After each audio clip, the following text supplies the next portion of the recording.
আলহামদুলিল্লাহ, আজ 19শে ফেব্রুয়ারি 2026 ইং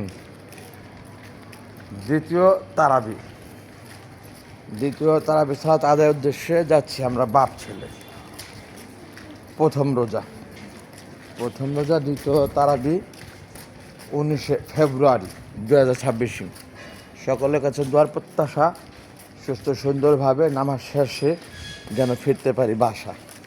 সেই সাথে পৃথিবীর সমস্ত মুসলমানের জন্য দোয়া, ভালোবাসা অন্তরস্থল থেকে প্রত্যেকে যেন রোজা রেখে সালাত আদায় করতে পারে মসজিদে যে। আল্লাহ হাফেজ এভরিবডি। দিন শেষে ভুল করে যদি থাকে ক্ষমা সুন্দর দৃষ্টি দেবেন প্রত্যেকে। Thanks all. আসসালামু আলাইকুম ওয়া রাহমাতুল্লাহি ওয়া বারাকাতুহু। বাই বাই, আল্লাহ হাফেজ।